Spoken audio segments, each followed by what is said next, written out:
trying to raise up and look around and see what was going on. But wasn't that who Jason is? All of us can agree this afternoon that Jason is not like everyone else. And I didn't say was. I said is not like everyone else. Those who are the redeemed are the present, not the past. You may say Jason was. I'll tell you Jason is. You may say Jason was lost. I will say Jason is found.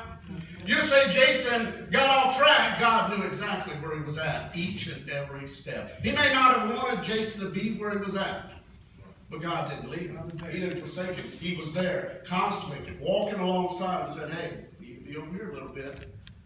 But God loves us enough to allow us to make wrong choices. Because where is love if he just controlled every movement we had? Jason is not like everyone else. Notice a lot of the comments in the memory book writing and talking about Jason's attributes, which is not found in most people today. Some of those comments have already been mentioned. He was always kind, not only in word but deed. Friendly, always willing to help someone. Quick with a smile, a kind word. A friend for life. Only a friend would stand in an American Idol audition line for over 16 hours with Alex. Only a friend for life would figure out how to give Alex a high school graduation trip in Florida. Jason actually signed up for a timeshare. For them to have a place to stay. But he didn't say anything to Alex. They just went over there. Alex was being blessed beyond measure with a high school trip.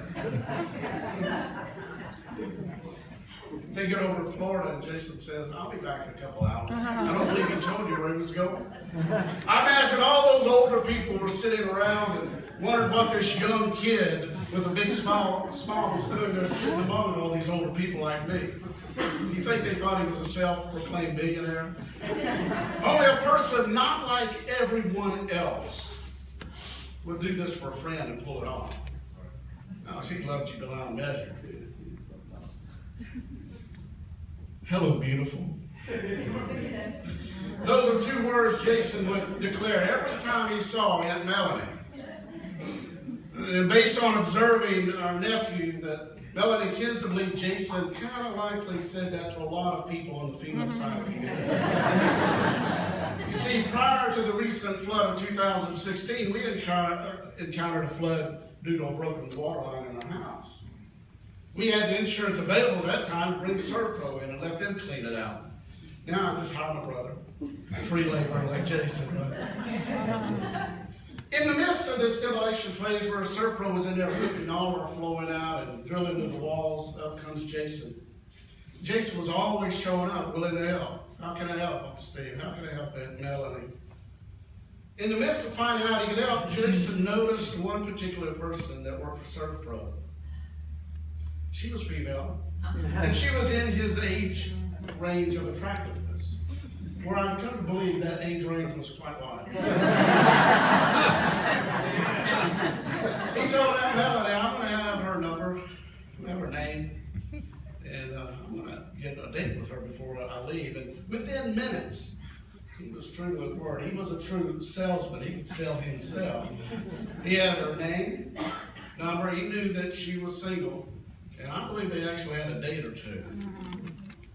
Hello, beautiful. You know? Most of us Bridges men had trouble getting the nerve to ask one woman out.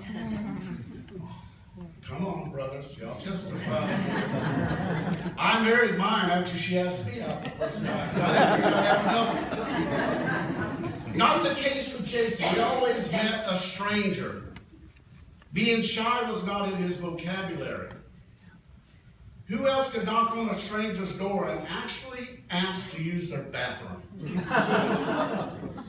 But not just ask, but be so personal in the midst of showing up on someone's doorstep, hot, dirty, giving such expression that this man actually let this stranger, Jason, into his home to use the bathroom facilities.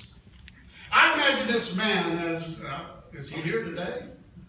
I this man has actually told the story to his family and friends for years now. Can you imagine the story, Dave?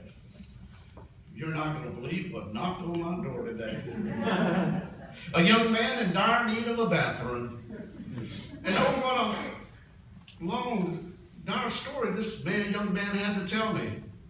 He and his brother ate something that just didn't set well. His older brother actually left him and went home in the truck, so left him stranded there.